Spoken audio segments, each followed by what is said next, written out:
Mom? Dad? Angelica? Someone, open the door. I knocked, rang the doorbell, banged on the windows, but nothing. I didn't have the keys to my house because someone was always home. I should have probably just sat on my doorstep and waited, but instead, I decided to go to my neighbor's house. It was a weird place, by the way. The windows were tinted and it was really hard to see what was going on in there.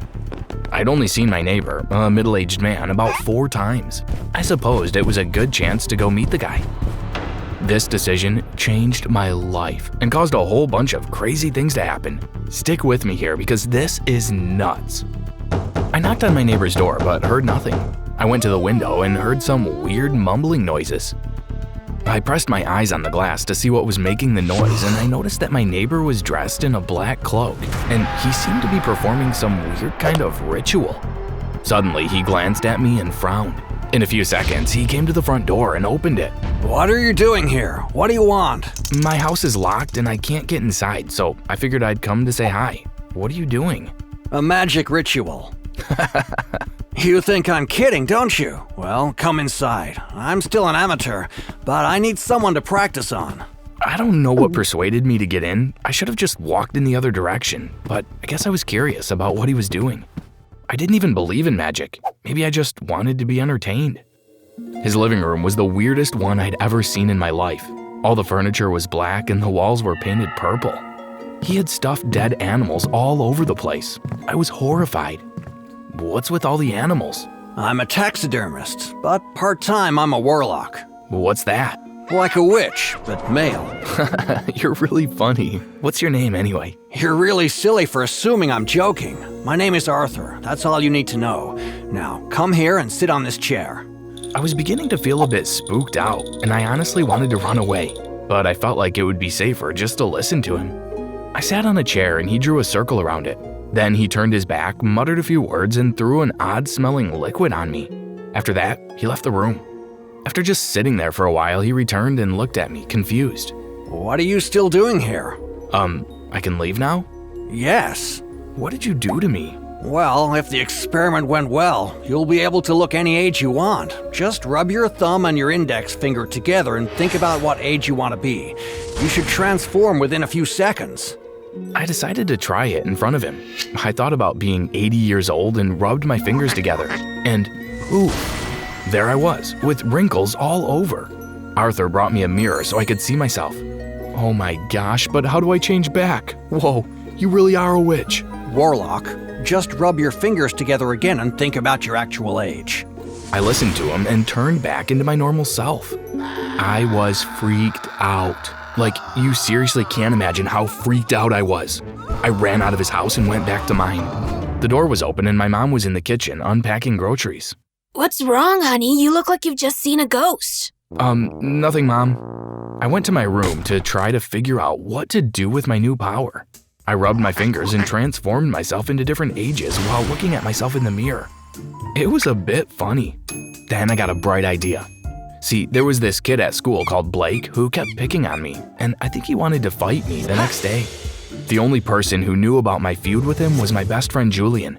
I thought I could take the day off to do something fun instead of going to school. So here's the stupid thing I did. I left for school as usual the next day. Then I walked over to the nearest elementary school. I transformed into a middle-aged man and went to the principal's office pretending I wanted to register a kid. I gave myself a fake name, then told the principal the kid would arrive in a while. I left the room, then returned as a 5-year-old kid. Hi, Bobby. Where's your dad? He had to leave. Where's my class? I'll take you. He took me to a kindergarten class and I laughed inside. I was going to have some fun. First, I started off by telling the kids that Santa, the Tooth Fairy, and the Easter Bunny didn't exist. Then I started telling them all kinds of scary stories about aliens. They started crying, and I know you're probably thinking that's really mean, but I found it hilarious. At the end of the day, I left that place and never went back. Everyone's probably wondering who I was and how I vanished so suddenly. I needed something more mischievous to do, and I still didn't want to face Blake. So the next day, I went to my real school, but this time as an older man. I went to the principal's office. Good morning, Mr. Anthony. I'm Brian Wells, and I've been assigned to your school as a second guidance counselor. That's wonderful. We really need you here, and we actually have a spare office that I'll take you to right now. This was so incredibly easy, and I couldn't wait to give the most awful advice ever. To my delight, my first client was Delilah, a girl I'd been crushing on since the 6th grade. She said she was sad because her cat died. I'm sorry to hear that, but have you considered getting a boyfriend maybe? Are adults even supposed to give advice like that? Well, dear, the times have changed. I heard there's this awesome boy that goes to your school, Fabian. Maybe you should go out with him.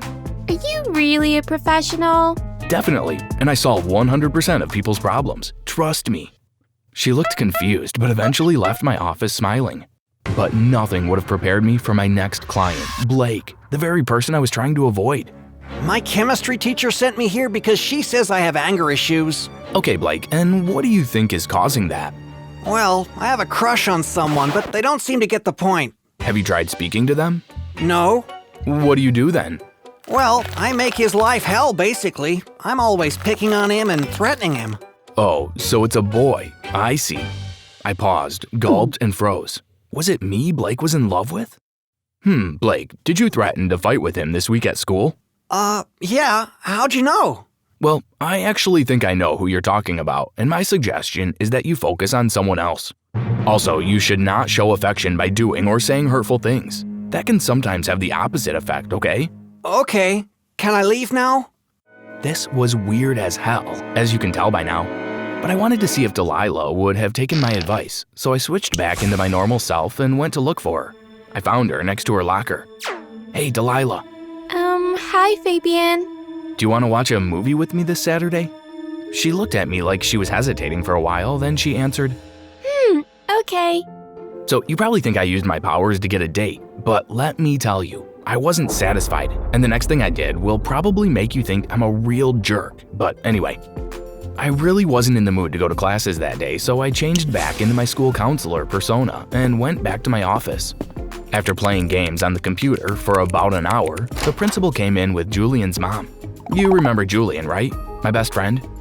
Anyway, a quick background story. I'd always had a bit of a crush on her. I mean, although she's my friend's mom, she's hot. And when I say hot, I mean hot. She only wore the latest designer clothes, which were all tight-fitting and brought out her curves perfectly. She always smelled like really expensive perfume, and everything about her was just totally irresistible. Mr. Wells, I brought in a parent who says she needs to speak to you about something urgently. Thank you, Principal Anthony. You can leave and I'll try my best to assist. The principal showed her to a seat and left the room. Julian's mom, right? How do you know?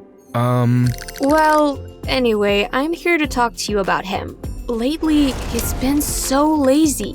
He doesn't do any homework and he's flunking all of his classes. Do you think there might be a problem? I've tried talking to him, but he won't say much to me. I'll try to talk to him to find out what's wrong. On another note, would you like to go out with me on Saturday evening?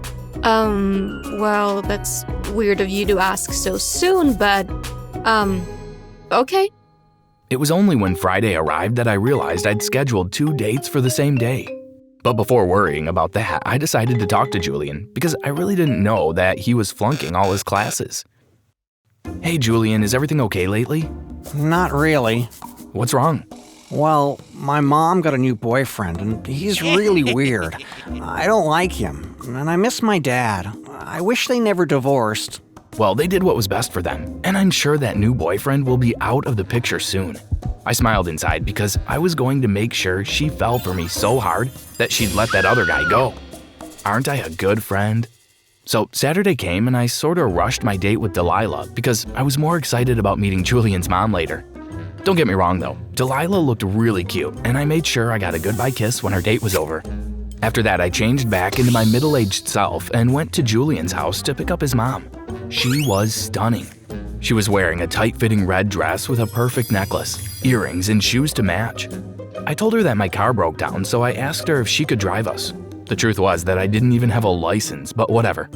We ate at a fancy restaurant, and I couldn't stop staring at her the whole time. I paid for our expensive dinner with my life savings, then we went back home. We stood on her porch, and just as I was about to go in for my goodnight kiss, I saw my crazy neighbor charging towards us. Vivian, are you cheating on me? Arthur, no, it's not what it looks like. Oh my gosh, Arthur's your boyfriend?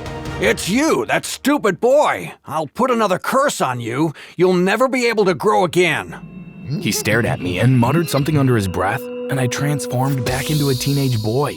Oh my gosh, I just went on a date with a kid. But how did you pay for all of this? Arthur, I told you to stop dabbling in the occult. I'm breaking up with you. You're too weird and spooky. No, I'm breaking up with you. How could you go on a date knowing we were in a relationship? So, I guess I solved Julian's problem, huh? But I didn't get to make out with his mom, and that was sad.